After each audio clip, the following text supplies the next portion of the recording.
ಅವರೇ ನಿಮ್ಗೊಂದು ಪ್ರಶ್ನೆ ಇದೆ. ಪ್ರತಿಪಕ್ಷವಾಗಿ ತಾವು ಇದನ್ನ ನಿಮ್ಮ ರಾಜಕೀಯ ಬೇಳೆ ಬೇಯಿಸ್ಕೊಳ್ಳೋದಕ್ಕೆ ಧರ್ಮಸ್ಥಳ ವಿಚಾರವನ್ನು ತೆಗೆದುಕೊಂಡು ಧರ್ಮಸ್ಥಳ ಚಲೋ ಮಾಡಿ ಆ ಕಡೆ ವೀರೇಂದ್ರ ಹೆಗಡೆ ಅವರಿಗೂ ಬೆಂಬಲವನ್ನು ಸೂಚಿಸಿ ಸೌಜನ್ಯ ಮನೆಗೂ ಹೋದಂಥದ್ದು ರಾಜ್ಯಾಧ್ಯಕ್ಷರ ಮೇಲೆ ಒಂದು ರೀತಿಯಲ್ಲಿ ಬೇಸರಗಳು ಶುರುವಾಯಿತು. ಈ ಮಧ್ಯದಲ್ಲಿ ದಸರಾ ವಿಚಾರವಾಗಿ ಈಗ ಚಾಮುಂಡಿ ಬೆಟ್ಟ ಚಲೋ ಇದ್ದೀರಾ, ನಿಮಗೆ ಇನ್ನೊಂದು ಅಸ್ತ್ರ ಸಿಕ್ಕಂಗಾಯ್ತಲ್ಲ ಸರ್. ನೋಡಿ, ಒಂದು ವಿಚಾರ, ನಾವು ಇದನ್ನು ಯಾವುದೂ ಸಹ ನಮ್ಮ ರಾಜಕಾರಣಕ್ಕೆ ಆಗಲಿ ಅಥವಾ ಅಸ್ತ್ರಕ್ಕೆ ಆಗಲಿ ಬಳಸ್ಕೊಳ್ಳೋಂಥ ವಿಚಾರ. ಆದ್ರೆ ನಮಗೇನಂದ್ರೆ ನ್ಯಾಯ ಏನಿದೆ, ಧರ್ಮ ಏನಿದೆ, ಅದು ಇಂಪಾರ್ಟೆಂಟ್. ಕಾನ್ಸ್ಟಿಟ್ಯೂಷನ್ ಏನಿದೆ, ನೀವು ಮಾತಾಡ್ತಾನೆ ಇರಲಿಲ್ಲ.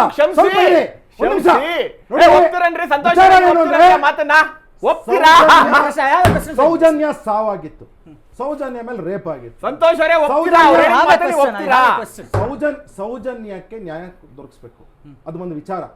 ಅದೇ ಟೈಮ್ ಯಾವ ರೀತಿ ಸುಳ್ಳನ್ನ ಚಕ್ರವ್ಯೂಹ ಎಳೆದು ಅದನ್ನ ಹೋಗಿ ದೇವಸ್ಥಾನಕ್ಕೆ ಮತ್ತು ಧರ್ಮಾಧಿಕಾರಿಗಳಿಗೆ ಎಣಿಲಿಕ್ಕೆ ಹೊರಟಿದ್ರು, ಅದರ ಮೇಲೂ ಸಹ ನಾವು ಹೋರಾಟ. ಅಂದ್ರೆ ತಪ್ಪು ಏನಾಗಿತ್ತು, ಸೌಜನ್ಯ ಮೇಲೂ ದೌರ್ಜನ್ಯ ಮಾಡ್ತಕ್ಕಂಥ ಕೆಲಸಗಳಾಗಿದೆ, ಅದಕ್ಕೂ ನ್ಯಾಯ ಒದಗಿಸ್ಬೇಕು.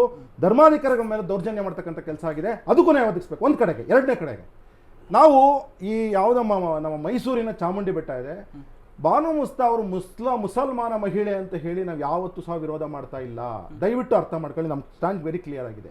ನಾವು ಹೇಳ್ತಿರ್ತಕ್ಕಂತಹದ್ದು ಬಾನು ಮುಸ್ತಾ ಅವರ ನಿಲುವೇನಿತ್ತು ಕನ್ನಡಾಂಬೆಯ ಮೇಲೆ ನಿಲುವು, ಅದರ ಮೇಲೆ ನಮ್ಮ ಇದು. ಜೊತೆಗೆ ಯಾವುದು ಬುಕ್ಕರ್ ಅವಾರ್ಡ್ ಬಂತು, ಆ ದೀಪಾ ಬಸ್ತಿ ಅವ್ರನ್ನು ಕರೆದು ತಾವು ಅವ್ರ ಕೈಯಲ್ಲಿ ಮಂಗಳಾರತಿಗಳನ್ನ ಮಾಡಿಸಿ, ಅಕಸ್ಮಾತ್ ಏನಾದ್ರು ನಂಬಿಕೆ ಇಲ್ಲ ಅಂದ್ರೆ ನಿಮಗೆ ದೇವ್ರ ಮೇಲೆ, ಅವಾಗ ನಮಗೇನು ಅಬ್ಜೆಕ್ಷನ್ ಇರಲಿಲ್ಲ. ಒಂದು. ಎರಡನೇದು.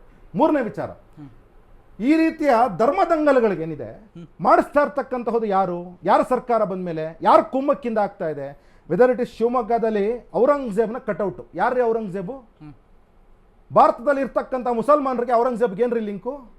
ಟಿಪ್ಪು ಸುಲ್ತಾನು, ಯಾರ್ರೀ ಅವ್ರು? ಟಿಪ್ಪು ಸುಲ್ತಾನು. ಇಲ್ಲಿ ಕೋಲಾರಲ್ಲಿ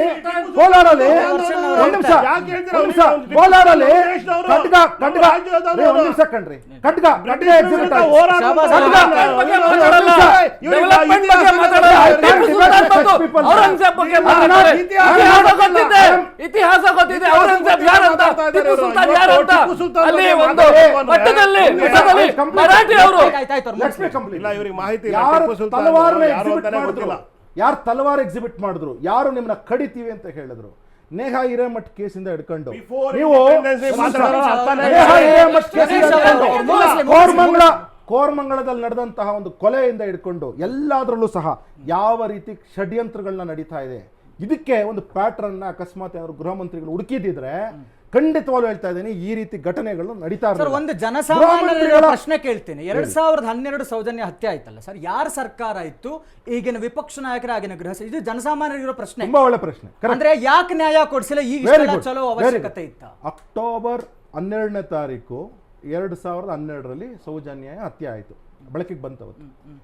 ಇಮಿಡಿಯೇಟ್ ಆಗಿ ಪ್ರೆಸ್ ಕಾನ್ಫರೆನ್ಸ್ ಬಂದಂತ ಅವ್ರ ತಾಯಿಯವರು, ನಮ್ಮ ಸರ್ಕಾರ ಇತ್ತು, ಗೃಹ ಮಂತ್ರಿಗಳು ಆರ್ ಅಶೋಕ್ ಸಾಹೇಬ್ರೇನಿದ್ರು, ಅವ್ರ ತಾಯಿಯವರು ಏನು ಹೇಳಿದ್ರು ಅಂತ ಹೇಳಿದ್ರೆ, ಯಾರು ಕೊಲೆ ಮಾಡಿದ್ದಾರೆ, ಯಾರು ಈ ರೀತಿ ಅತ್ಯಾಚಾರ ಮಾಡಿದ್ದಾರೆ ಅವ್ರನ್ನ ಒಳಗಾಕಿ ಅಂತ ಹೇಳಿದ್ರು. ಯಾವುದೇ ರೀತಿ ಧರ್ಮಾಧಿಕಾರಿಗಳು ನಮಗೆ ಸಹಕಾರ ಮಾಡ್ತಿದ್ದಾರೆ, ನಾವೆಲ್ಲ ನಾವು ಜೊತೆಗೆ ಇದ್ದೀವಿ ಅಂತ ಹೇಳಿದ್ರು. ನಮ್ಮ ಸರ್ಕಾರ ಬದಲಾವಣೆ ಆಯ್ತಲ್ಲ, 2013 ಮೇ 10ನೇ ತಾರೀಕು ನಮ್ಮ ಸರ್ಕಾರ ಬದಲಾವಣೆ ಆಯ್ತಲ್ಲ, ಆ ತಾಯಿ ಜೂನ್ ಜುಲೈಯಲ್ಲಿ ಬಂದು ಮತ್ತೆ ಸೆಪ್ಟೆಂಬರಲ್ಲಿ ಬಂದು ಹೇಳಿಕೆ ಕೊಡ್ತಾರೆ.